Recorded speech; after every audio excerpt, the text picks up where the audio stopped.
everyone. Welcome to What's Your Game Again? I'm Jesse Miller. And I'm Jonathan Walter.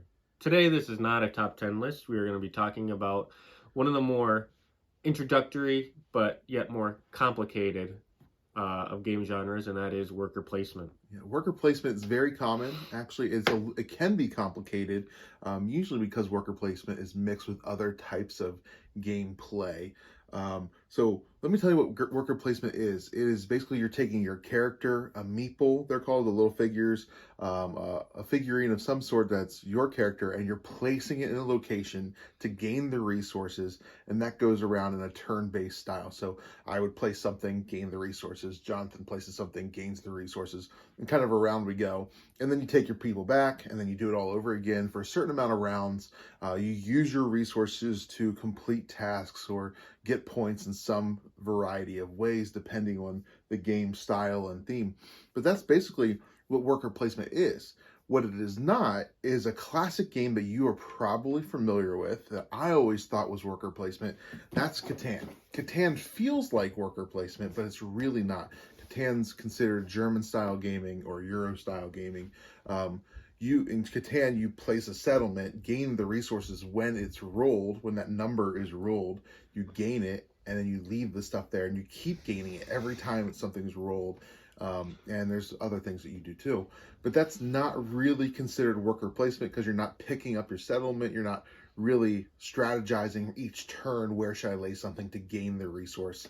In Catan, it's all about the dice. If the dice happens, then you get it. If it doesn't happen, you don't get it. So that's not quite worker placement, but it might be something you're familiar with. You want the resources of a region, so you put your piece down there to get it.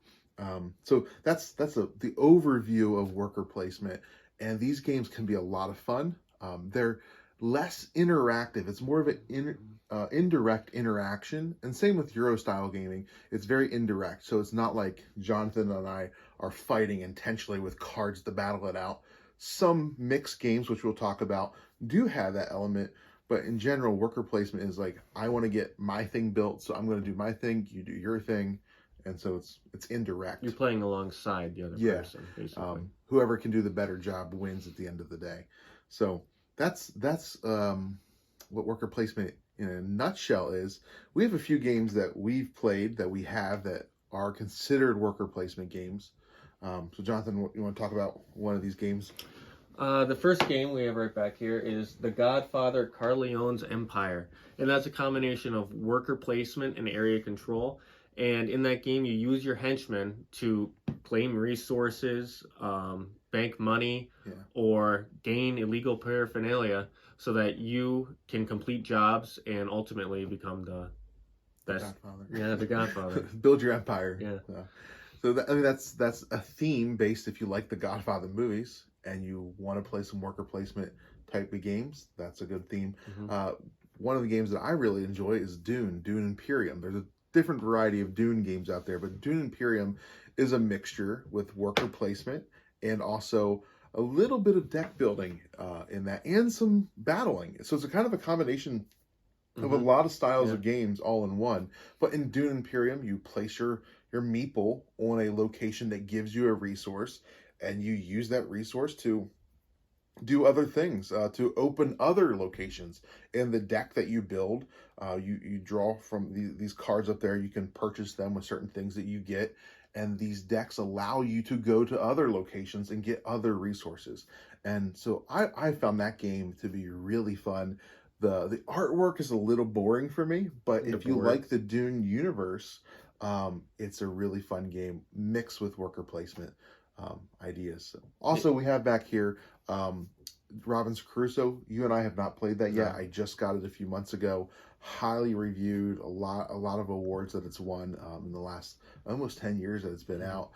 That's a worker placement game based off the Robinson Crusoe adventure theme. I know that game has a bunch of different styles that you can play, variations of that game that you can play. And then also, we just got this and played this the other day, the Lost Ruins of Arnak. That is, once again, worker placement. But you're exploring, kind of like Indiana Jones. You're exploring these temples, exploring these caves, unleashing guardians, and trying to get the most amount of points. So We played this the other day, some friends, and there's no direct interaction really unless you're blocking somebody's spot that they wanted. So if I really wanted that stone for my resource and that's the only spot open, but my friend Ben goes there, then I can't get it on that turn. So it's indirect, but it's still competitive. It's still a lot of fun.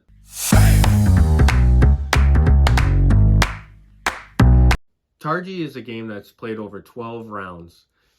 You're not given a board. It is a 5x5 grid of cards. The outside is always the same and the inside is what changes. And you place your figures on the edges of the cards, and you gain those resources as well as the card that those two intersect at. So what I took away from it is it's a simple game. It's competitive but not direct like the other games we've talked about. So it's good for couples like me and my wife. And it's a game that really makes you think ahead. Like you have to think ahead because you place the first one, but then you have to think about where you're going to place the second one. And if your opponent takes the one that you want, then you have to compensate and think on your feet. The cons are it can be a little bit dry because, I mean, the main thing about it is salt and pepper, unless that is something that excites you. And you kind of want to be on the same skill level because you can get like superiorly ahead of your opponent. And yeah, so that's Targi. The next game is Imhotep. So that is a game where you're trying to leave a legacy by building different buildings.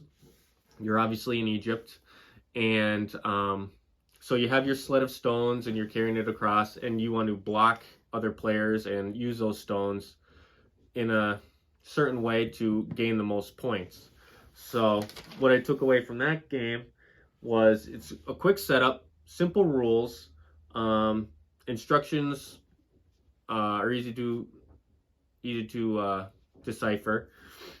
Double-sided boards for alternate play and more advanced play, and but it can tend to not be so exciting because you are just moving rocks, and if you are superior to your opponent, then it can get lopsided as well. One game I liked that I looked at was Architects of the West Kingdom, and that game, for what you get for it, I think it's $36. It's a good bang for your buck, and there's a lot of actions you could take.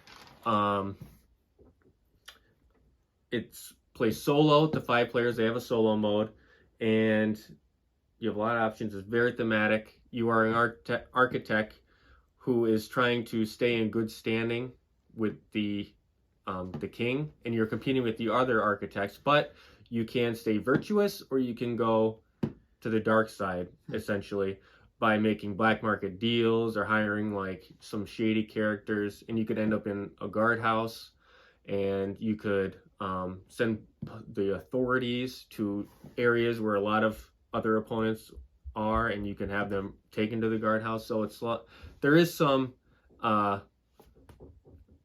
clashing with your other opponents, like direct clashing. Another game is Viticulture. That's a really popular one right now. Yeah. On a lot of people's top 10 lists at the moment. I have a feeling my wife would like that one. If you like the theme of like Italy and winemaking. So from that game, it's very thematic. Every like piece, every like action that you can do is in the theme. Like you can build trellises, right? Trellises. Trellises. You can have wine tasting. You can do all these different actions, all involved with wine. You have your grapes. They age over the rounds, and it's played in seasons. So you have your summer season and your winter season. So we have the pros, and it's beginner friendly. You can there's also one of your workers that's a grande worker. He's a little bit bigger than the other ones, and so if you place your character in a spot for an action, normally that would be it. You can't like take that spot. Well, this one, even if the two like only spots are filled or one spot, you can still place your grande worker and still get the effect of the action, which is nice because it doesn't screw up your whole your whole plan. Yeah. And some of the cons are the rule book might not be laid out the best, and that's the end game is like the beginning, but that's kind of trivial. And the scaling, 2 players and 4 players might not play the best, but you'll still have fun. You just have to figure that it'll be more tightly contested. And then we have Everdell, which is a good family game out now. Yeah. And you are critters in the forest, and you're leaving the Evertree to create more settlements, to expand, and you take your actions and gain resources just like all the other games. Yeah. And you are playing at your own pace. It is played over seasons, and everyone doesn't necessarily have to end the season at the same time. So one person could be in spring, another person could be in summer, and God forbid another person is in autumn, because then they're going to be waiting a long time, which is one of the cons, is that not everybody ends at the same time, and if you have a very slow player playing with you, that you can end up waiting. But there's lots of expansions for this game. It's family friendly, and they're high quality pieces. The board or the tree isn't like flimsy, it's sturdy. But if you're going to buy one of the expansions, you're going to be paying probably about the same much as the actual game. Yeah, as the actual game.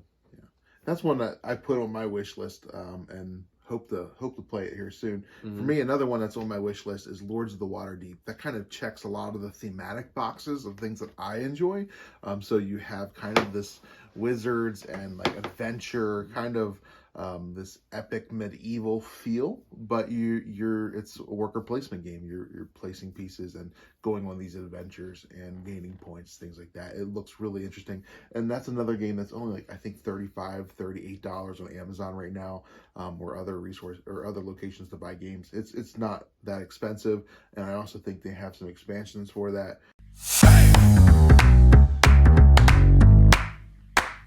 Jonathan, out of all the games that we've talked about, like if you were going to play one worker placement game out of the ones we've discussed, which one do you think you're going to jump into first? Like your recommendation, thematically? I mean, it sounds like you're not a big salt and pepper guy. No.